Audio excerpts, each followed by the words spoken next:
ini saya akan menjelaskan sedikit materi dari mata kuliah kemaritiman yang berjudul tentang strategi pertahanan maritim Indonesia dalam usaha keamanan wilayah Indonesia.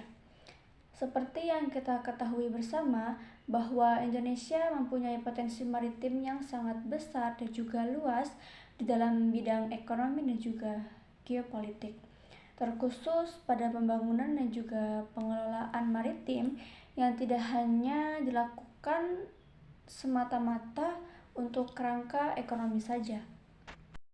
Wilayah Indonesia menjadi jalur utama perairan dunia dan diantarai dua samudra yang menghubungkan antara Asia Timur dengan Afrika dan juga Eropa.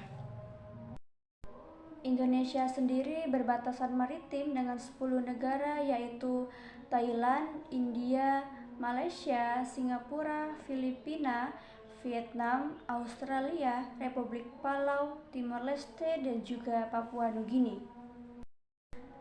Maritim Indonesia terdapat 3 alur laut Kepulauan Indonesia atau yang biasa disebut sebagai ALKI. Terdapat 3 choke points yaitu Selat Malaka, Selat Lombok, dan juga Selat Sunda. Kondisi geografis perairan Indonesia dapat dimanfaatkan sebagai strategi pertahanan laut yang dapat mencegah pihak luar yang berniat untuk mengganggu kedaulatan negara dan keutuhan NKRI. Meningkatnya aktivitas ekonomi menjadi salah satu ancaman kejahatan maritim yang diperkirakan akan terus bertambah. Ancaman ini menjadi dampak buruk bagi pertumbuhan ekonomi maritim Indonesia.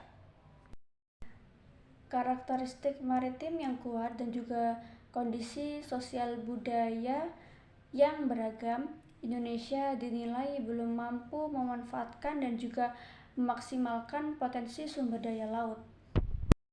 Dengan itu, diperlukan peningkatan strategis agar Indonesia mampu menjadi negara maritim yang berdaulat dan juga kuat. Tujuan dari Poros Maritim Dunia adalah menjadikan Indonesia sebagai negara maritim yang besar, luas, kuat, dan juga makmur. Melalui pengembalian identitas Indonesia sebagai bangsa maritim, pemberdayaan potensi maritim dalam mewujudkan pemanfaatan ekonomi Indonesia, serta pengamanan kepentingan dan juga keamanan maritim.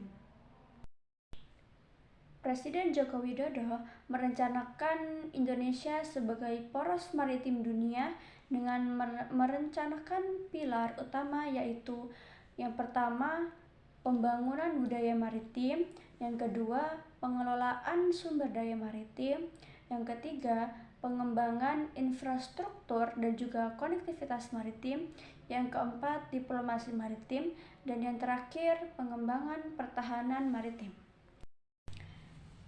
Indonesia merupakan salah satu negara yang memiliki kepulauan terbesar di dunia yang terdiri dari 17.508 pulau serta luas wilayah perairan kurang lebih mencapai 5,8 juta kilometer serta panjang garis pantai 81.000 kilometer. Perairan Indonesia merupakan salah satu kawasan perairan tropis dengan daya dukung alam yang tinggi dengan kemampuan mega biodiversity berdasarkan letak geografisnya, sehingga keadaan ini akan menarik keinginan dari negara lain yang memiliki kepentingan untuk mencoba masuk dan juga mengelolanya secara legal.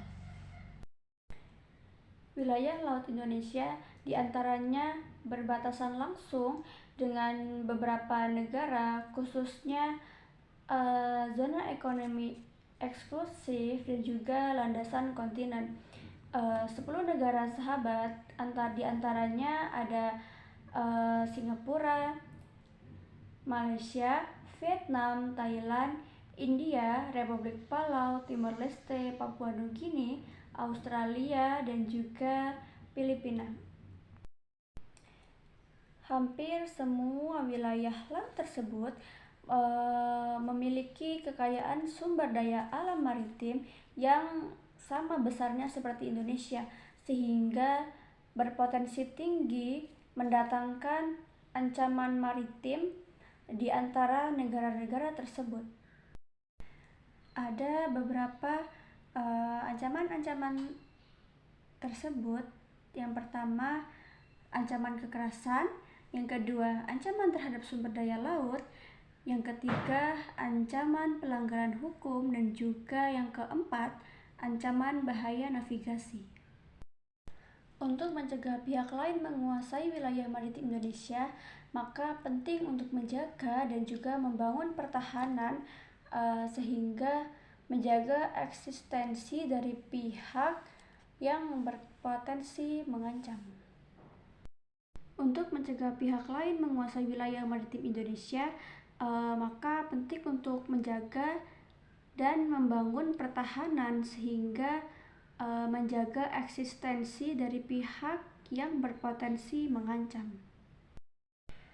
Di suatu wilayah, perairan harus mampu memiliki kemampuan operasi tempur yang mumpuni. Terdapat 3 klasifikasi angkatan laut, yaitu Green, Brown, dan juga Blue Water Navy.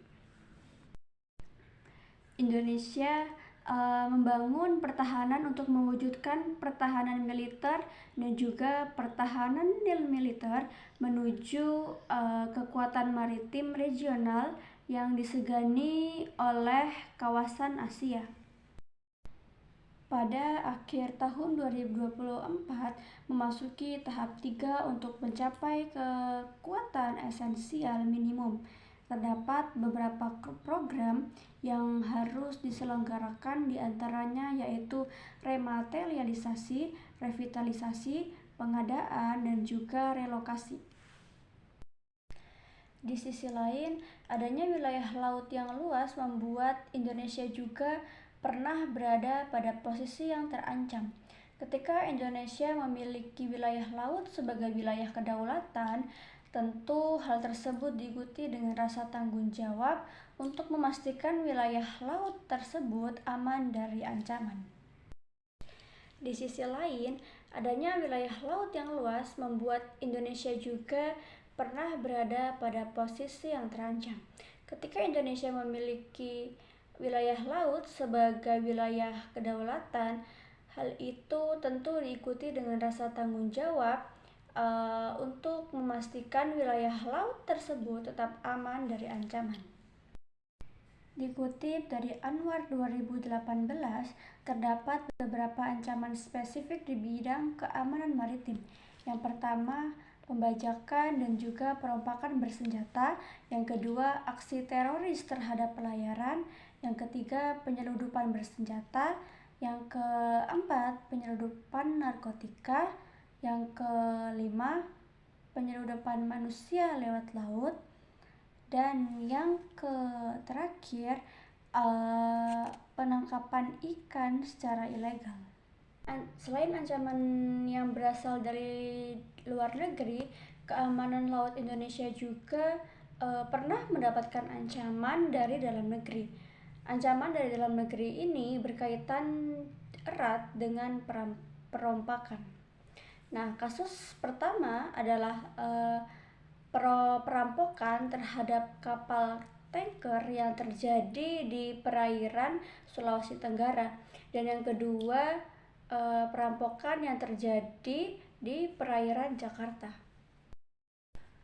Untuk menerapkan strategi pertahanan wilayah maritim, maka Indonesia membutuhkan stakeholder atau entitas di bidang kemaritiman. Sinergi tersebut didukung faktor koordinasi yang bersifat kemitraan dan juga faktor komunikasi yang merupakan saluran pertukaran informasi antar entitas. Kesimpulannya, strategi pertahanan maritim Indonesia dalam usaha pengamanan wilayah merupakan kombinasi antara penguatan kekuatan tempur laut, pengembangan sistem deteksi, dan juga informasi maritim yang terintegrasi.